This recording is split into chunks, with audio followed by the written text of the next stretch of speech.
So we have a little bit more information to speak about. I'll try to be fast. Okay, so foreign language proficiency.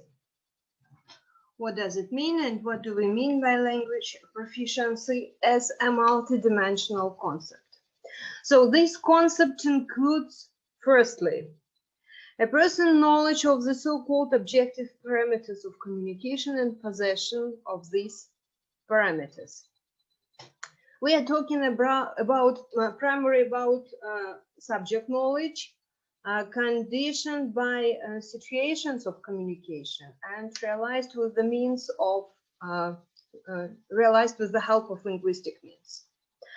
This also includes the knowledge of social relationships and the conditions for the implementation necessary for the implementation of an individual communication program.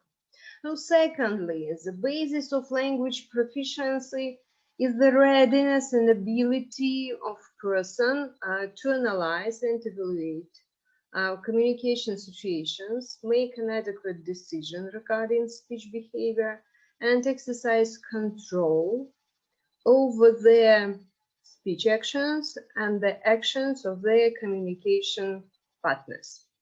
So these skills are based on knowledge of alternative possibilities of verbal behavior, including various parameters necessary and sufficient for analyzing the situation of communication and all its components. So thirdly, the ability to give a subjective assessment of one's own communicative potential and the ability to use variable behavioral possibilities, the adequate choice of which makes it possible to achieve the effectiveness of communication, which are essential for proficiency in a foreign language.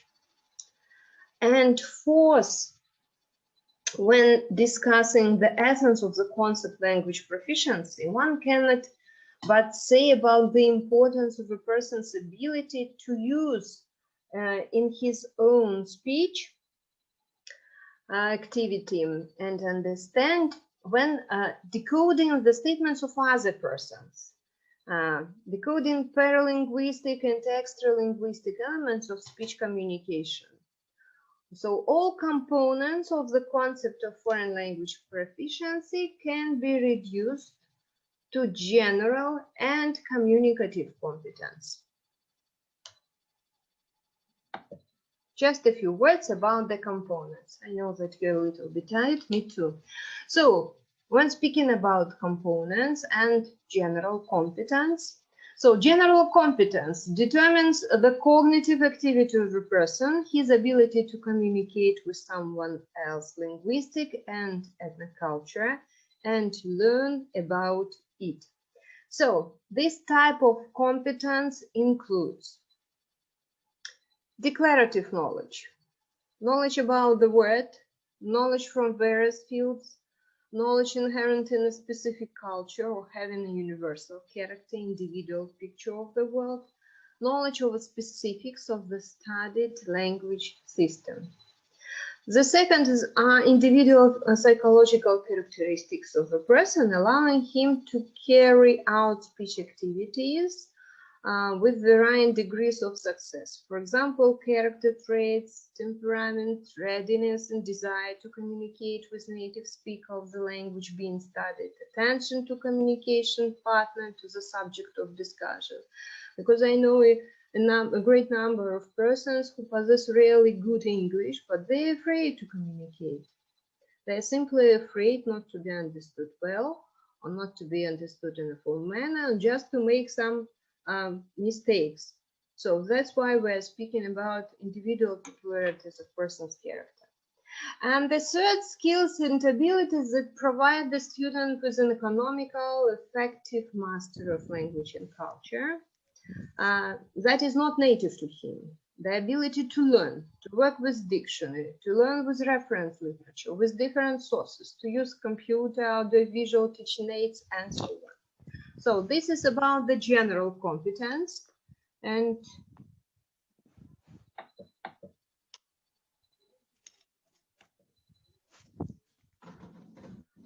we have communicative competence too. We are going to speak about it too. So communicative competence is the ability of a person to understand and generate foreign language statements in a variety of socially determined situations, taking into account the linguistic and social rules that native speakers adhere to. In a generalized form, communicative competence is known to be knowledge about the system of the studied language and the skills of operating linguistic means of communication formed on their basis. So the linguistic, that is the so-called linguistic component of communicative competence. Knowledge, skills, and abilities that allow to understand and generate foreign language statements in accordance with a specific communication situation.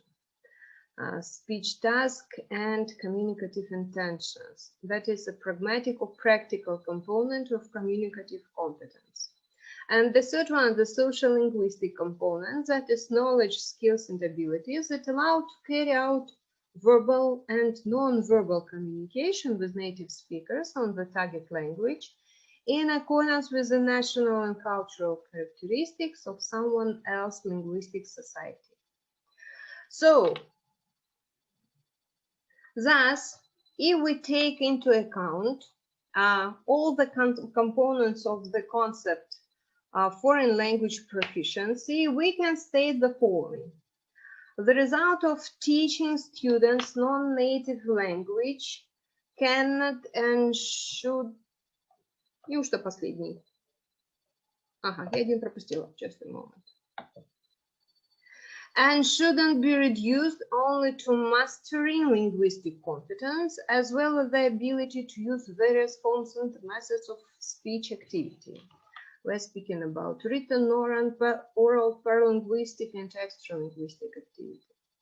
The object of teaching a study in the educational process is, in non-native languages, including foreign languages, is the above-mentioned set of knowledge, skills, and ability, and one of the learning outcomes is a certain level of proficiency in them.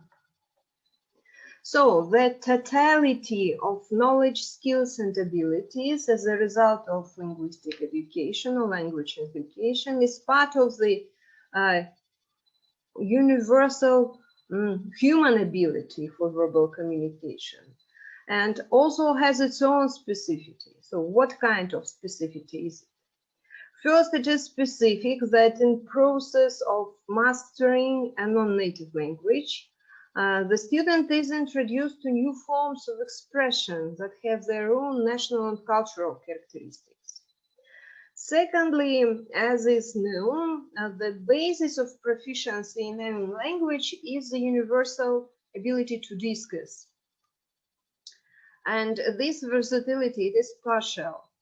So a certain set of discursive knowledge, skills, and abilities assimilated by a person as a result of communication is distinguished by cultural specificity, since any discourse is built according to the laws of a particular linguistic society. And thirdly, by mastering the language, a person learns a set of some extra-linguistic and social-linguistic knowledge, skills, and abilities that characterize a particular foreigner as a representative of a certain linguistic ethno-society. Along with this linguistic knowledge, skills, and abilities, mastering this complex is of particular importance for adequate understanding and generation of foreign language speech. So, we are going to make a pause for this week. Next week we'll be speaking about image of language and language components as components of teaching foreign language. So for now, this is all. Thank you for coming back. I promised you it would be only 10-15 minutes, no more. That's why I'm stopped the demonstration right now. Thank you. See you next week. Don't be late. And bye-bye. Thank you. Goodbye.